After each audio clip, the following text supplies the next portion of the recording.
being like, this is, I forgive me if I'm stepping over the line, but it felt like historically significant. And I think your story will have to be told in retrospect, because you're on this other, and so I think the overarching title for your life is revivalist, because whatever you step into, you bring things back to life, and you've been doing it in phases.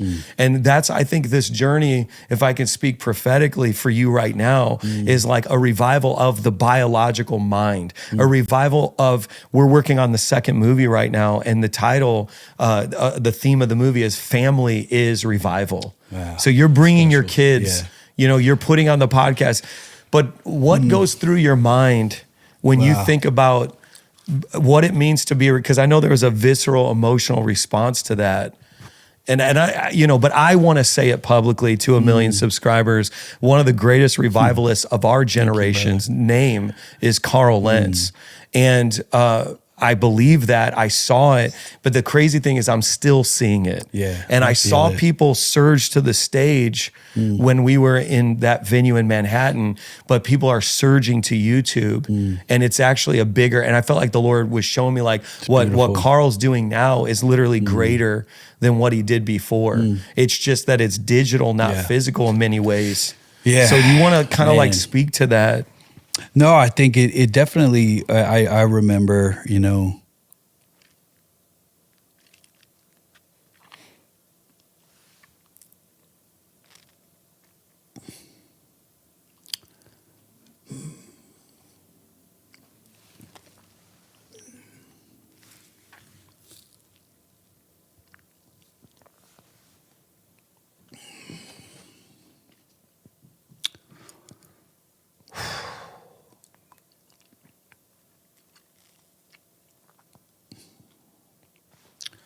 you ever had those moments where you're like, if I don't stop this cry, man, let it go. Rap. No, it's let it out. There are cries, and there are like, I've learned to recognize what kind of tears are flowing, which comes through some work as well. Let me tell you, the different types of tears. Who knew? I remember, moments like that, or in things like that, and I think it's one of those.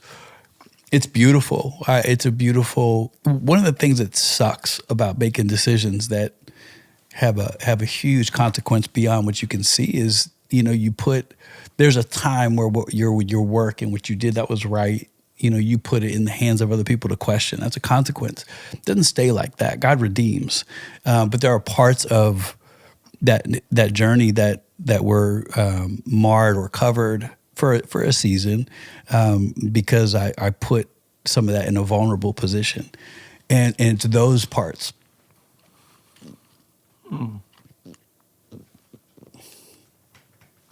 I'll get there.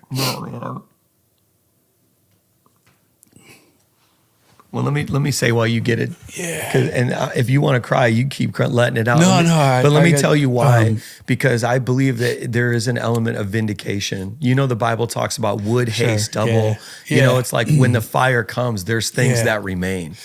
Yeah. And those were like irrevocable moments of true revival for sure. that weren't filmed. Yeah. This is what people don't understand. We didn't do this. And I'm not fangirling right now. No. It's like I have devoted my life to this, man. Yeah. And as a practitioner, I'm saying you didn't have a D-Rock following you around so you can get the next viral clip of you doing revival. You did it in the streets, in the local bodegas. You did it on stage. And those services they only exist in our minds. Yeah. I don't even think there's archival footage of this stuff.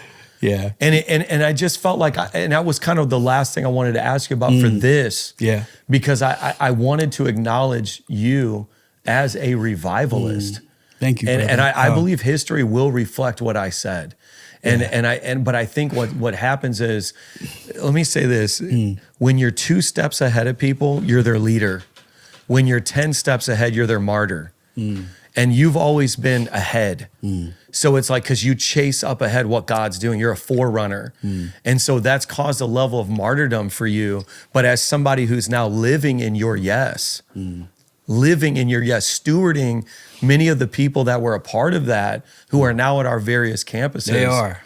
I just wanted to tell you, thank you. Yeah, no, you're an amazing place for them to be able to have gone. I think there's so much about that part of our chapter and story that I'm glad that God redeems, because we, what we saw here, it had never happened. Yeah. And that's not something that I'm going to always necessarily say, but when your mistakes can have people almost try to reduce a move of God to some salacious thing that's half true anyway, it's one of those things where you want to remind people when they're on that doorstep of sin that's going to destroy stuff, really count that cost. Because there's like,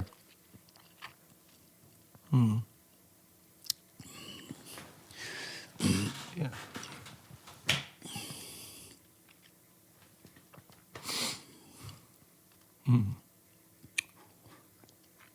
neither of us do like structured interview stuff. Yeah, and I'm right. regretting it now, because I would have seen this question come and be like, Mike, I'm not doing it. Not with $1 million. No freaking way. And we didn't prepare for this. No, I think it's just But- it's a beautiful, like when God gives you something to steward. Watch what castor oil does to your liver. Even though it sounds like one of those old-timey kind of remedies, Count the cost, and it's hard to hear. If I would have been on the other side of this, listening to someone have this convo, I probably would have said, "Well, I am counting it." But I look back at that era, and there's so many amazing people, and I saw God do so much. Where some people ask, "How did you get up?" I'm like, "Man, you've seen what I've seen, brother. Like, I'm not. God didn't fail me. Yeah.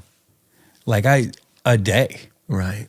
What we saw, I was just so blessed to be a part of that. And I remember services like that. I remember seeing the tangible presence of God change people's lives. And it's a beautiful feeling I have just thinking about even some of the mantle of that God has bestowed on you and what you're doing, and stuff that we didn't do. Like the gift that you have right now to reach people digitally is really special.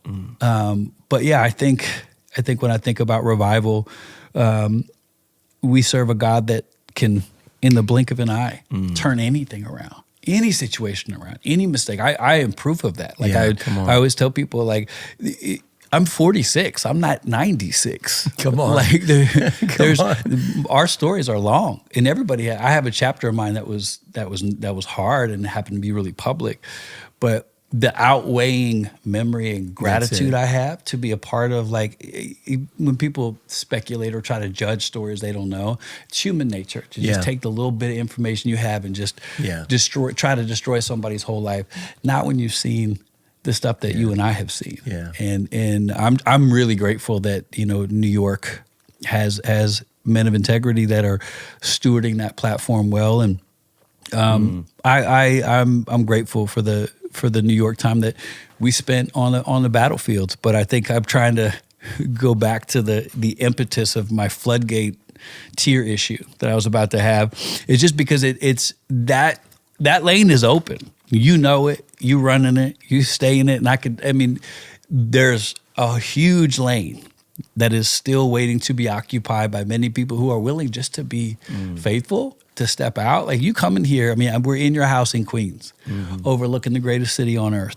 If you would have told you 10 years ago, Mike, this is your story, you would have been like, yeah.